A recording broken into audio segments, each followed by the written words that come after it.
100 में हूं आपके साथ राहुल मौर्य। आइए रुक करते हैं की बड़ी खबर पर। उससे पहले एक नजर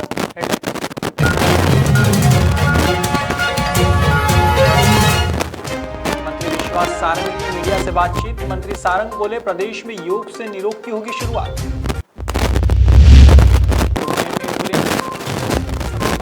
हो रहे परेशान, जिम्मेदार मौत।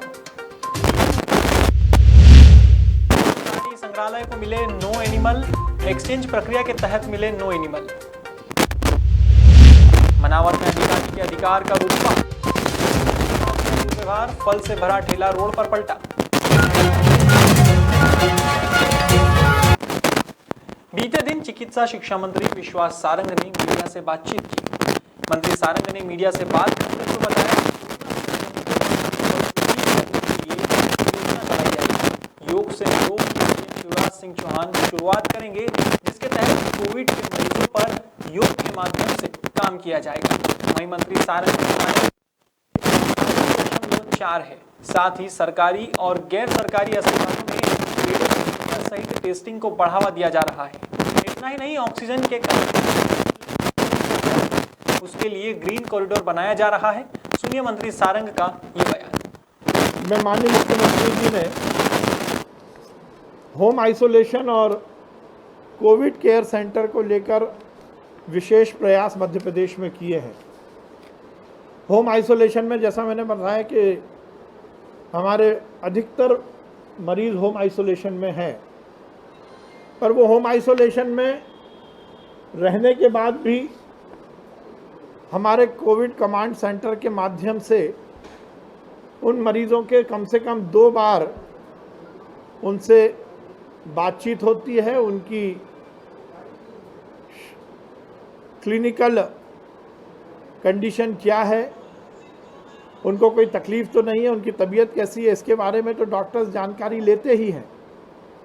उसके साथ ही यदि होम आइसोलेशन में किसी की तबीयत बिगड़ती है और उन्हें अस्पताल ले जाने की स्थिति बनती है तो उसको भी गाइड किया जाता है।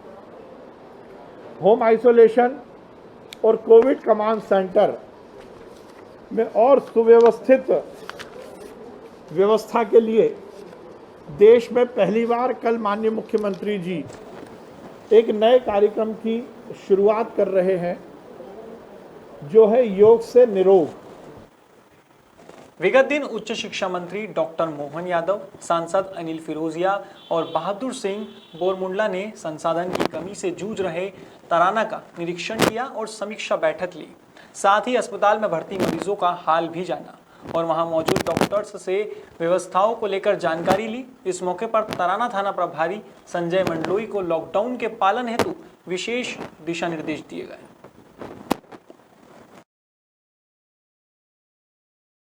बना है, हमको सबको मालूम है कि ये इस बार का कोरोना जो पुराने वायरस से ज़्यादा तेज है। मैं आज अपने सांसद जी माननीय अनिल फिरोजिया जी, जिलाध्यक्ष माननीय बहादुर सिंह जी बोरमुंडला, सभी मंडल अध्यक्ष जिले के अंदर हम तराना तहसील में आज अपना दौरा किया। सुमरा खेड़ा के पास लक्ष्मीपुरा में एक प्राइवेट हॉस्पिटल है जिसको कोविड का एक हॉस्पिटल बनाया है। उस हॉस्पिटल का दौरा करने के बाद तराना में आए। तराना के अंदर की स्थिति का जायजा लिया। लगभग 10 बेड यहाँ ऑक्सीजन की व्यवस्था के साथ जोड़ा है और लगभग 200 के आसपास होम क्वारंटाइन लोग हैं। मैं उम्मीद करता हूँ कि आने वाले समय में जो न्यूनतम रूप से ज़रूरी है उस सबका पालन करें। खासकर ये हमारा जो भारतीय समाज है, समाज के अंदर के परिवार रचना में बीमार होने के बावजूद भी घर से उसको हॉस्पिटल में नहीं आने देना या कोई कारण से कोई मृत्यु हो जाए तो आवश्यक सावधानी रखते हुए कुत्ता बचाना, उसको दूर रखना। कई बार शोक में ज़बरदस्ती आकर बैठना या जो बीमार है वो सबसे मिल लेना, इससे समस्या बढ़ रही है। आप सबके माध्यम से मैं अपील करता हूँ कि जो बीमार है, अगर वो कोई कारण से कोरोना से डेथ हुई तो बिल्कुल कड़ाई से घर से भी सब सख्ती के साथ पालन करके उसकी जो शासन की गाइडलाइन है उसका सब पालन करें। उज्जैन जिले के अस्पतालों में ऑक्सीजन और बेड की कमी तो थी ही, अब अस्पताल के हालात यह हो गए हैं कि एम्बुलेंस समय पर मरीजों के पास नहीं पहुंच रही है। लोग खुद ही परेशान होकर मरीज को अस्पतालों तक पहुंचा रहे हैं। हाल ही में विराटनगर क्षेत्र में की तबीयत बिगड़ी तो आनन फानन में परिजनों ने एम्बुलेंस का इंतजार करना छोड़ दिया और पास ही में खड़े ठेले गाड़ी सिलेंडर सिलेंडर लगाकर ले चले। अगर ऐसी कोई किसी के आपके संज्ञान में आई हो या आपने मेरे भी संज्ञान में डाली है, और अगर मैं आप लोगों के माध्यम से बताना चाह रहा हूँ कि अगर किसी भी पेशेंट को अगर अस्पताल की सुविधा की आवश्यकता हो तो तत्काल हमारे जो कॉन्टैक्ट नंबर है उस पर कॉल करें। 1075 जो हमारा हेल्पलाइन और कोरोना संबंधित जो 24 घंटे हमारी जो सेवाएं चल रही है उस पर वो कॉल करें। और उसके अतिरिक्त भी सभी अस्पतालों के नंबर आज की तारीख में सभी लोगों के पास में, शासन प्रशासन के भी सभी के लोगों के नंबर सभी के पास में, और किसी माध्यम से हमको खबर करें, हम तत्काल उसमें उपलब्धता सुनिश्चित करा देंगे। हाल ही में एनिमल एक्सचेंज के तहत इंदौर प्राणी संग्रहालय को 9 एनिमल मिले हैं। इंदौर के प्राणी संग्रहालय की बात करें तो बाघ के मामले में तीनों वैरायटी के बाघ यहाँ मौजूद हैं। बता दें, भारत के केवल 2 तीनों कलर के बाघ मौजूद हैं। इस एक्सचेंज प्रक्रिया को लेकर जू प्रभारी उत्तम यादव ने बताया कि फिलहाल 2 टाइगर, 2 गोल्डन फिजेंट और 3 घड़ियाल एनिमल एक्सचेंज के तहत लाए गए हैं।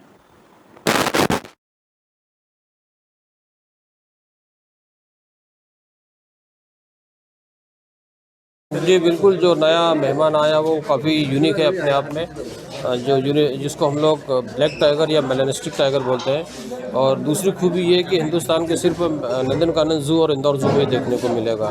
इसको हम लोग ब्लैक टाइगर भी बोलते हैं, मेलानिस्टिक टाइगर भी बोलते हैं। और तीसरी खूबी हमारे जू की अब ये हो गई है कि हमारे पास टाइगर के तीनों कलर वेरिएंट आपको देखने को मिलेंगे, जिसमें नॉर्मल कलर जो ऑरेंज कलर का टाइगर होता है वो, दूसरा वाइट टाइगर और तीसरा ब्लैक टाइगर। तो ये हिंदुस्तान का एक ऐसा जू है नंदनकानन के बाद जहाँ पर इस तरह के तीनों कलर वेरिएंट आपको देखने को मिलेंगे। इन दिनों रमजान माह चल रहा है। ऐसे में इंदौर के सदर बाजार थाना अजय कुमार वर्मा ने सभी लोगों को रमजान माह की मुबारकबाद दी है और साथ ही जनता से वजह घर से न निकले, जरूरी होने पर ही घर से निकले, घर में रहें और सुरक्षित रहें। थाना क्षेत्र की जनता को जो मतलब सदर बाजार में है, उसमें आप क्या संदेश देना चाहेंगे माह रमजान के इस मुबारक पवित्र महीने में? ये बात सही है। वर्तमान समय में रमजान का पाक महीना चल रहा है, जिसमें सभी मेरे मुस्लिम भाई जो है इबादत में लगे हुए हैं और ये उनके लिए भी जो है पूजा का कठिन समय है। जिसमें सुबह से उठ करके मतलब रात में पूरी रात जागते हैं, सुबह तक जागते हैं और इस पर्व को मनाते हैं। और वर्तमान समय में रमजान के साथ साथ कोरोना की भी जो मार है इसमें बहुत बड़ी हो रही है। मैं अपने सभी मुस्लिम भाइयों से कहूँगा कि वो अपनी इबादत घर पर ही रहकर करें और अपने आप को स्वस्थ रखें, क्योंकि इस समय जो परिस्थितियाँ बन रही हैं और जो दवाइयाँ हैं, बहुत महंगी दवाइयाँ हैं, दिन में एक नहीं है, दवाइयों का शॉर्टेज बना हुआ है, ऑक्सीजन की शॉर्टेज बना हुआ है। तो ऐसी परिस्थिति में घर में रहकर ही वो सुरक्षित रह सकते हैं। राजगढ़ के नगर परिषद सभाकक्ष में सरदारपुर एसडीएम बीएस कलेश और आरएस मेडा ने नगर के व्यापारियों के साथ बैठक की। बैठक में एसडीएम कलेश तीर्थ मोहन खेड़ा में बन रहे कोविड सेंटर के बारे में जानकारी देते हुए नगर के व्यापारियों से सहयोग की अपील की है। वहीं बैठक में खाद, बीज, कीटनाशक मरीजों की दवाइयों के लिए और उपकरणों हेतु नगद राशि भी भेंट की है।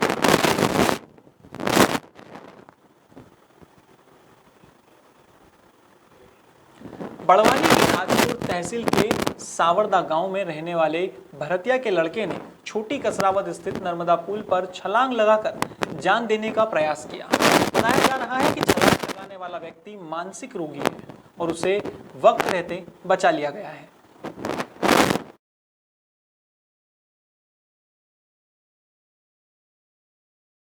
पहले आगे आगे गाड़ी नहीं आई, हम पीछे पीछे आया, जरा दूर दूर आया न, हमको यहाँ से पुल पर आता होते वो बीच में पुल पर से कूद जी।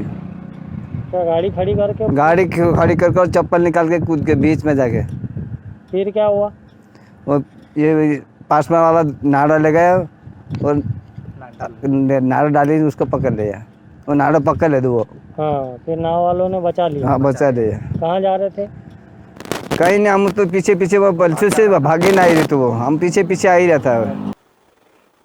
मनावर में गरीब ठेले वाले पर एक अधिकारी के अधिकार का रुतबा देखने को मिला। मनावर तहसील के गांव में फल से भरे ठेले को रोड पर नायब तहसीलदार ने पलटा दिया और सारे फल रोड पर। ठेले वाले का कहना है कि वह व्यापार नहीं कर रहा था, लेकिन नायब तहसीलदार नितेश भावसार ने उसकी एक नहीं सुनी और पूरा ठेला पलटी कर दिया, जिससे फल सड़कों पर आ गए। अब सवाल ये उठता है कि क्या नायब तहसीलदार का इस प्रकार का व्यवहार सच में ठीक है?